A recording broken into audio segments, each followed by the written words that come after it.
ভারতে থাকা শেখ হাসিনাকে ইন্টারপোলের মাধ্যমে গ্রেপ্তার করে বাংলাদেশে পাঠাতে ভারতের প্রতি আহ্বান জানিয়েছেন সাবেক প্রধান বিচারপতি এস.কে. সিনহা।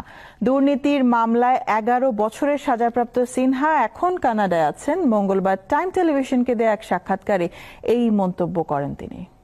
শেখ হাসিনা বর্তমানে দিল্লিতে অবস্থান করছে। ব্রিটেন শেখ হাসিনার ওখানে আশ্রয় নেওয়ার প্রার্থনা নাকচ করেছে। বর্তমান যারা প্রশাসনে আছেন তাদেরকে বলা শেখ হাসিনাকে যাতে দিল্লির থেকে বাহিরে না যাওয়ার জন্য। তাদেরকে এখন ইন্টারপোলের মাধ্যমে শেখ হাসিনার বিরুদ্ধে এতগুলা হত্যার সিভিলিয়ান পপুলেশনকে সে ঠান্ডা মাথায় খুন করেছেন, এইগুলা হলো যেটা ক্রাইমস এগেইনস্ট হিউম্যানিটি।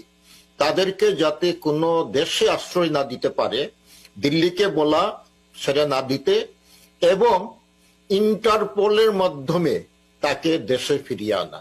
তাকে ইন্টারপোলের যদি ওয়ারেন্ট ইস্যু হয় তাহলে পৃথিবীর কোনো এয়ারপোর্টে তাকে ঢুকতে দেওয়া হবে না এবং এই ইন্টারপোলই তাকে দেশে ফেরত পাঠাবে। দেশে একটা রিভলিউশন হয়েছে, তারা কোটা আন্দোলনের সমন্বয়কারী, তারা সাকসেসফুল হয়েছে এবং পৃথিবীর যত রিভলিউশন হয়েছে সেই ইতিহাস দেখলে আমরা জানতে পারি যারা রিভলিউশন করেছে তারা একটা